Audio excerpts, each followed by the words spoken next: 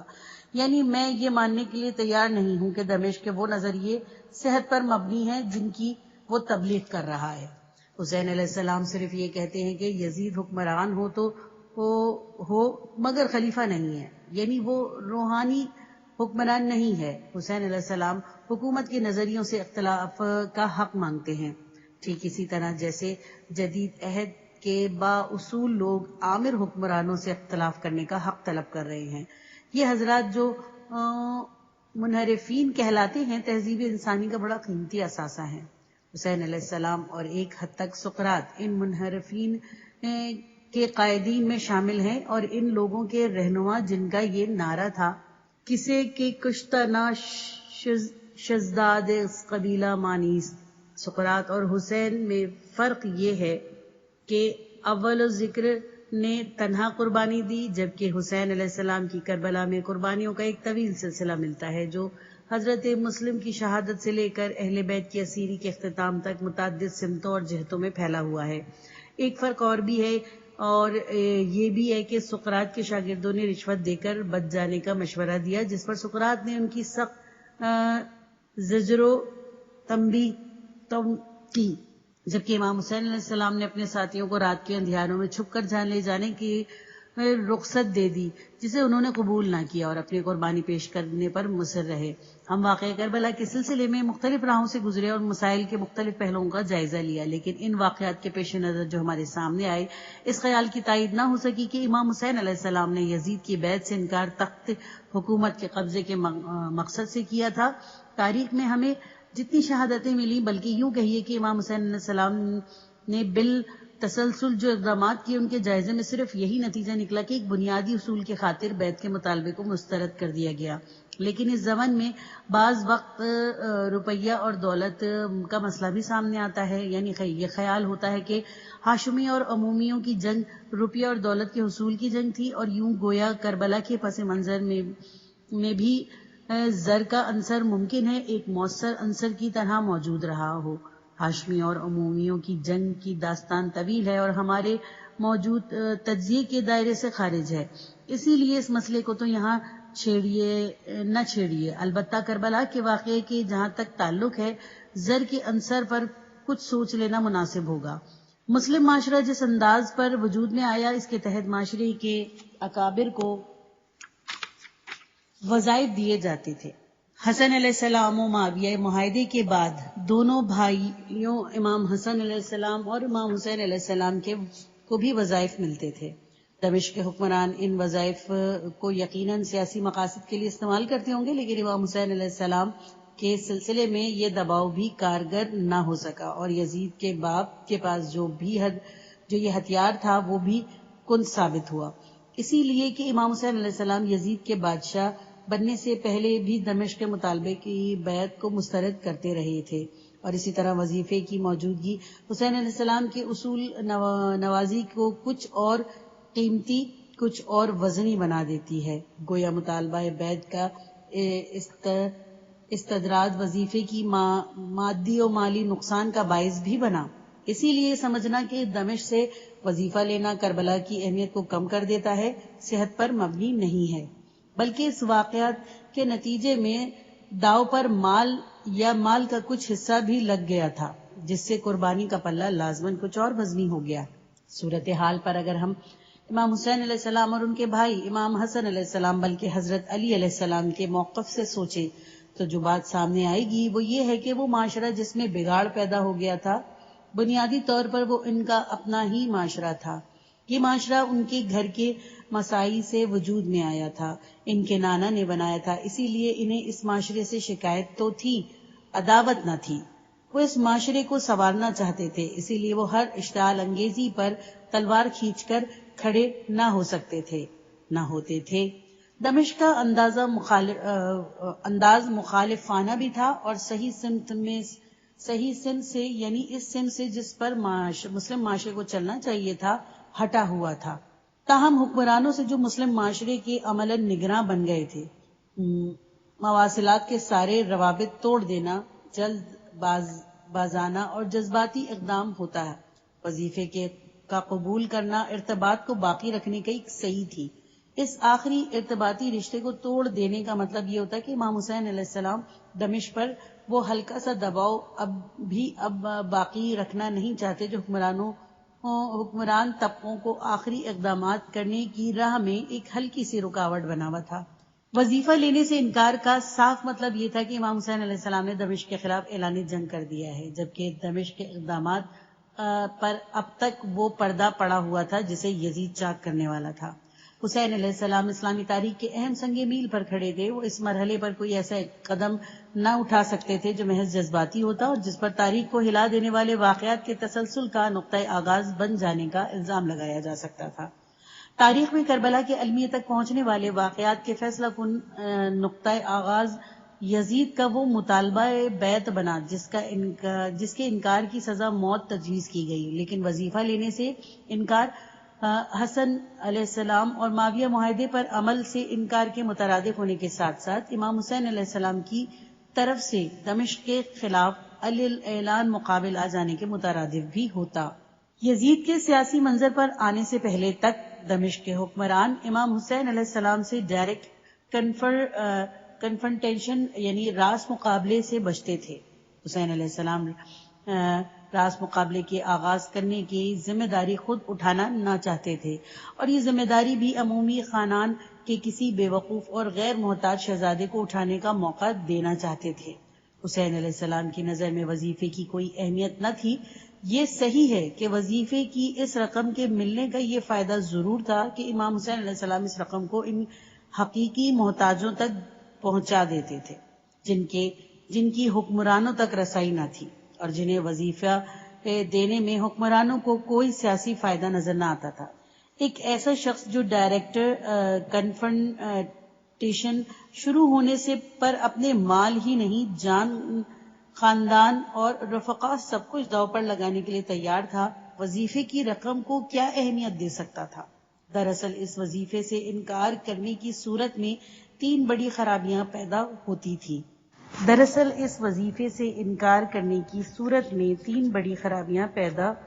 ہوتی تھیں۔ وہ محتاج امداد سے محروم رہ جاتے جن تک وظیفے کی یہ رقم امام حسین علیہ السلام کے توسط سے پہنچتی تھی۔ دوسرے، راس مقابلے یعنی شروع کرنے کی ذمہ داری امام حسین علیہ السلام پر عائد ہوتی تھی، جبکہ ہوش مندی پر عمل کر کے منتقم مزاج یزید کو یہ ذمہ داری اٹھانے کا موقع دیا جا سکتا تھا۔ اور تیسرے اور سب سے زیادہ سنگین بات یہ کہ حسن امام علیہ السلام معاویہ معاہدے کو ختم کرنے کے اعلان حسین علیہ السلام کو کرنا پڑتا، جبکہ یہ ذمہ داری بھی بے وقوف یزید کو اٹھانے کو تیار تھا۔ اس معاہدے کو توڑنے کے سلسلے میں یزید کے باپ کئی اقدام اٹھا چکے تھے، مگر معاہدے کو علی الاعلان اختتام کا اعلان انہوں نے بھی نہ کیا تھا۔ یزید مطالبہ بیعت کو موت کی سزا سے وابستہ کر کے یہ اعلان کرنے والا تھا۔ واضح طور پر اس اقدام کا انتظار انتہائی ہوشمندانہ اقدام تھا، اور امام حسین علیہ السلام نے وظیفے کی رقم لینے سے قبل از وقت انکار نہ کرنے کے نہایت گہری اور سیاسی سوجھ بوجھ کا مظاہرہ کیا اور سارے بوجھ دمشق کے کاندھوں پر ڈال دیے۔ تعلقات کے درجے۔ جو لوگ یہ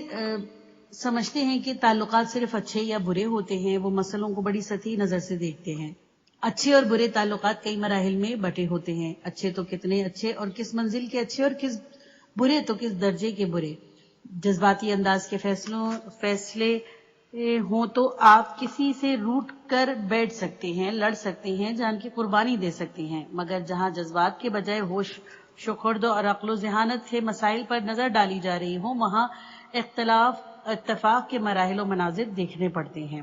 دمشق کا یہ خیال تھا کہ حکمران اسی انداز پر سوچتے ہیں کہ وظیفے کا باقی رکھنا امام علیہ السلام پر ایک دباؤ باقی رکھنے کی صورت ہے، حالانکہ واقعہ یہ ہے کہ اس وظیفے سے امام علیہ السلام پر کوئی دباؤ نہ پڑا۔ دباؤ پڑا تو یزید کے باپ کی بار بار جو مطالبہ بیعت کر رہے تھے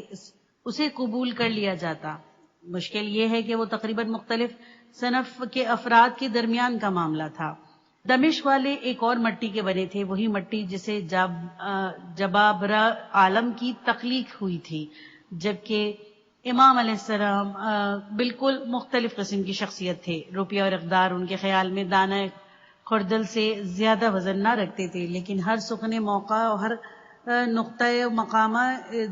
دارد وظیفے سے انکار ویسے کسی اہمیت کا حامل نہ تھا، بآسانی کیا جا سکتا تھا۔ اصل سوال تو ان سیاسی نتائج کا تھا جو انکار سے پیدا ہو سکتے تھے۔ حسین علیہ السلام وظیفے کو قبول کر کے خود دمشق پر اپنا دباؤ باقی رکھے ہوئے تھے۔ دباؤ باقی رکھنے کا مطلب کیا ہے؟ وظیفہ قبول کرنے سے انکار واضح طور پر ہر قسم کے تعلق توڑ دینے کا اعلان ہوتا، دوسرے لفظوں میں یہ ایک طرح کا اعلان جنگ ہوتا، اور امام علیہ السلام دمشق کو آخری تعلق کے انقطاع کا یہ سگنل دینا نہ چاہتے تھے، نہ دینا چاہیے بھی تھا۔ اسی لیے ایک تو تخالف کو تصادم کی حد پر لانے کی ذمہ داری قبول کرنا کوئی ہوش مندانہ بات نہ تھی، دوسرے تصادم کو آخری وقت تک روکنا ہر اعتبار سے مناسب تھا۔ پہلے دمشق خود تصادم کے نقطے پر آنے کو تیار نہ تھا، اسی لیے قدرتاً امام حسین علیہ السلام کو وظیفہ لینے پر راضی رہنا خوریزی اور تصادم کو روکنے کی معقول صورت تھی۔ وظیفہ قبول کرتے رہنے کا مطلب یہ تھا کہ امام علیہ السلام آخری تصادم تک پیش قدمی کرنے کی ذمہ داری دمشق پر ڈالنا چاہتے تھے۔ یوں ایک قسم کا دباؤ تھا جو دمشق پر پڑ رہا تھا۔ دباؤ یہ تھا کہ دمشق خوریزی کی سمت بڑھنے سے بچا رہے۔ اگر امام علیہ السلام وظیفہ لینے سے انکار کر دیتے تو دمشق کو آخری قدم اٹھانے سے روکنے کے لیے جو دباؤ باقی تھا باقی نہ رہتا، اور خوریزی کی منزل فوراً سامنے آ جاتی۔ اسی طرح امام حسین علیہ السلام نے آخری وقت یعنی یزید کے تخت پر بیٹھنے تک خوریزی کو روکنے کے لیے جو صحیح تر سیاسی لائن اختیار کی وہ نتیجہ خیز ثابت ہوئی، اور یزید کے حکمران بننے تک امام حسین علیہ السلام اور دمشق کے تعلقات انتہائی کشیدہ ہونے کے باوصف بالکل منقطع ہونے کے نقطے تک نہ پہنچ سکے۔ یہ سب کچھ امام حسین علیہ السلام کی غیر معمولی حد تک ہوش مندانہ اور گہری سیاسی سوجھ بوجھ کی بنا پر ممکن ہو سکا، ورنہ کوئی جذباتی لیڈر ہوتا تو دمشق کی اشتعال انگیز معاہدہ شکنیاں پہلے ہی اختلاف کے وہ تصادم کے نقطے پر لے آتی۔ تو ان پہلوؤں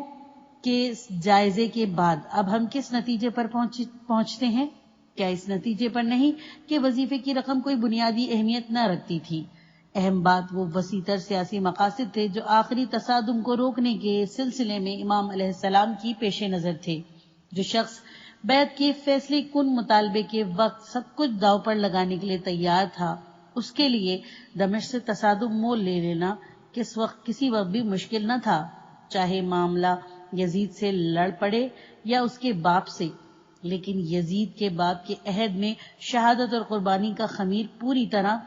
اٹھا نہ تھا، اور حسین علیہ السلام اپنی طرف سے کوئی قدم اٹھانے کو تیار نہ تھے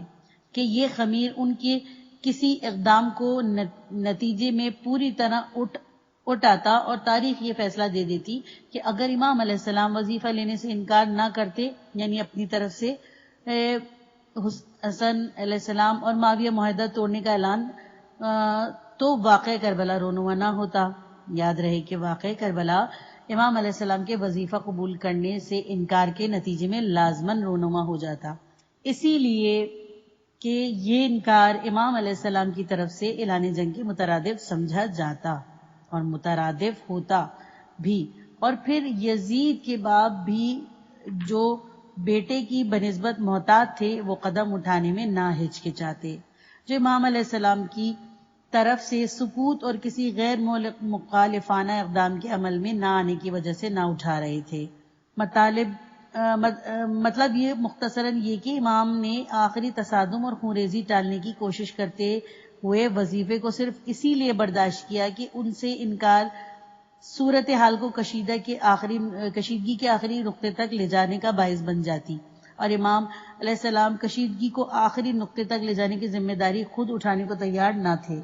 حقیقت یہ ہے کہ ان باریک پہلوؤں کا خیال سیاست کو اخلاقی سطح پر سوچنے کا انداز تھا، اور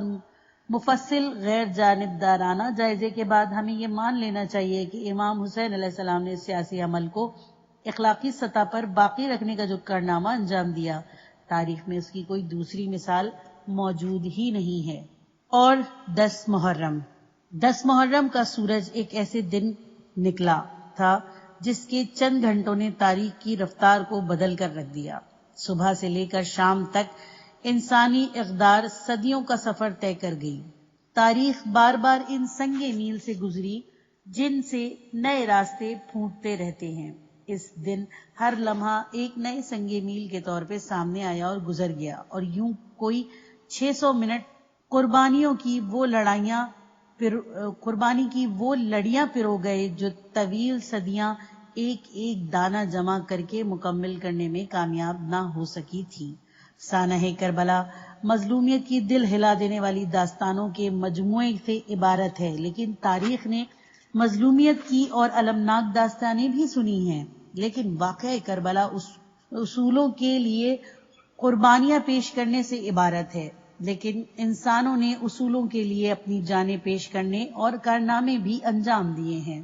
کربلا بربریت آمیز مظالم کی المناک جسارتوں پر مشتمل ہے، لیکن حیوان نما انسانوں نے بہیمیت کے شاہکار پیش کرنے میں کبھی ہچکچاہٹ کا مظاہرہ نہیں کیا۔ تو پھر آپ اپنے ذہن سے یہ پوچھیں کہ کربلا کے وہ کیا اختصاص رکھتی ہے جو انسان کی تہذیبی جدوجہد کی داستان میں سے ایک ممتاز مقام عطا کرتی ہے۔ کربلا یہ سب کچھ ہے جس کے اوپر ذکر کیا گیا، مگر اس کے علاوہ بھی کچھ ہے جو ذکر و بیان میں ذرا کم آتا ہے۔ دانتے نے ڈوائن کامیڈی لکھی ہے، اس کا انداز اور مسائل دوسرے ہیں، لیکن نام کی حد تک آپ چاہے تو سانحہ کربلا کو ڈوائن ٹریجڈی کہہ سکتے ہیں۔ ڈوائن ٹریجڈی اس معنی میں کہ کربلا اخلاقی زندگی کا وہ شعوری سفر ہے جس سے انسانی معاشرت کے وہ تمام رشتے موجود ہیں جو مختلف یادگار المیوں میں جدا جدا ملتے ہیں۔ یونان کی ٹریجڈی ایک ناگزیر نقطے تک پہنچتی ہے، ایک ایسے مقدار تک جسے دیوتا بھی نہیں بدل سکتے، لیکن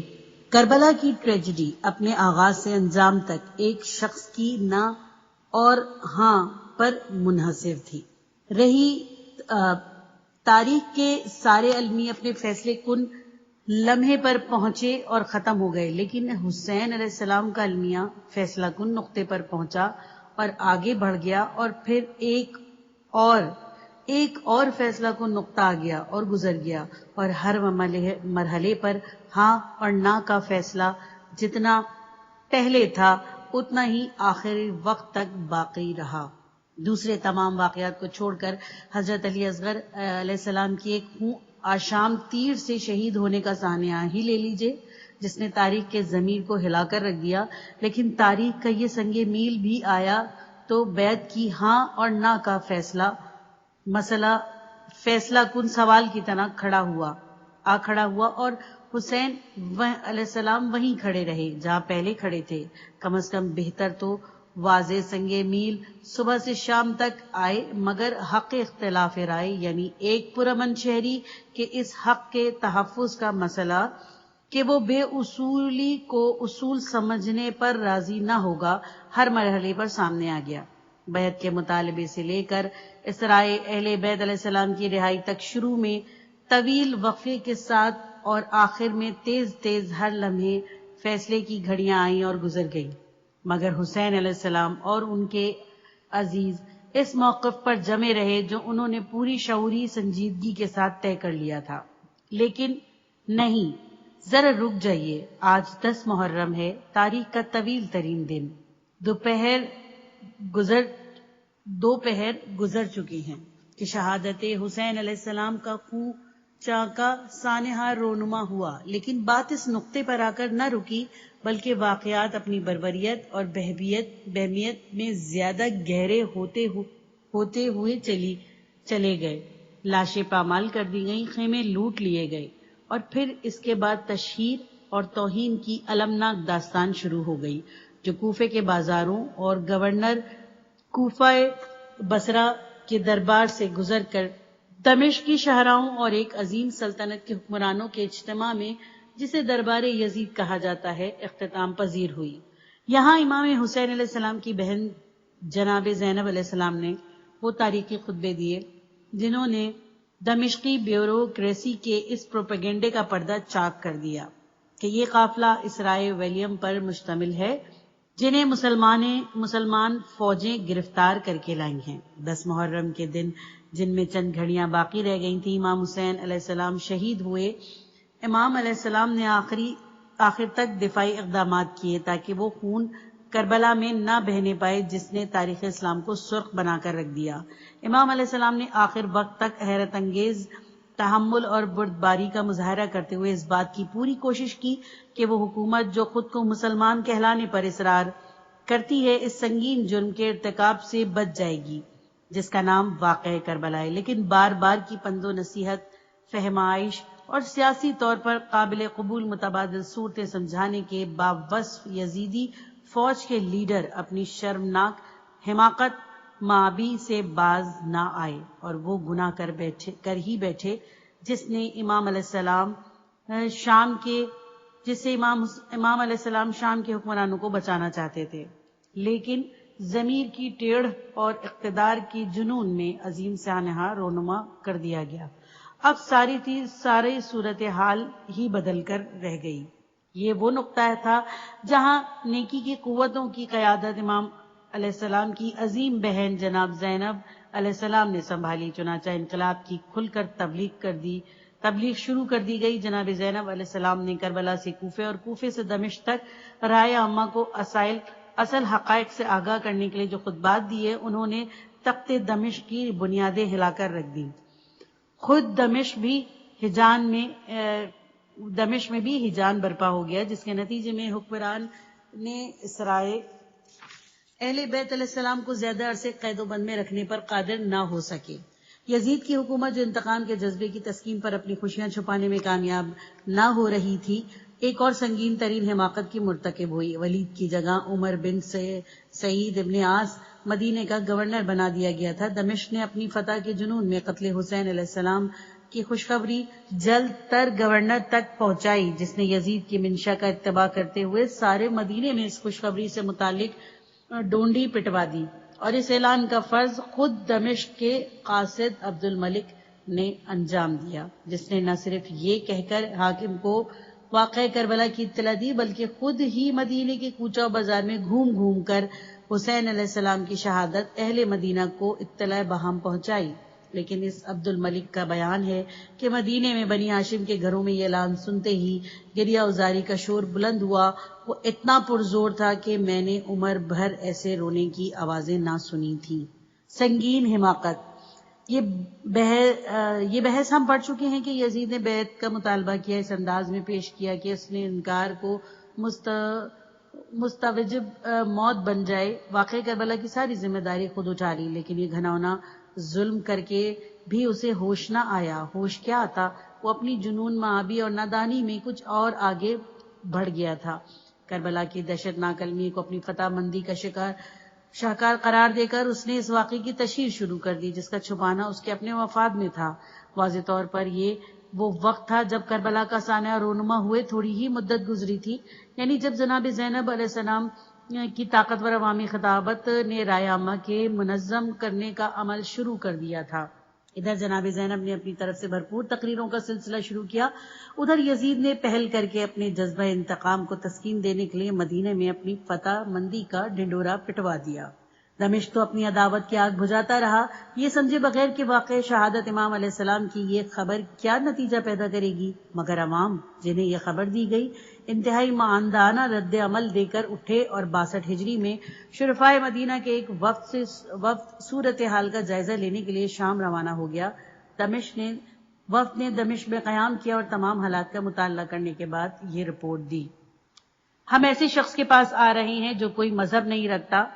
شراب پیتا ہے، تنبورہ بجاتا ہے، گانے والیوں سے گانا سنتا ہے اور کتوں سے کھیلتا رہتا ہے، رندوں اور بدمستوں کے ساتھ قصہ گوئی میں اوقات میں مصروف رہتا ہے، چنانچہ ہم سب اس کی بیعت کا علاوہ اپنی گردن سے اتار پھینکتے ہیں۔ یہ پارٹ ختم ہوا۔ کتاب کا اگلا حصہ نیکسٹ پارٹ میں سنیے۔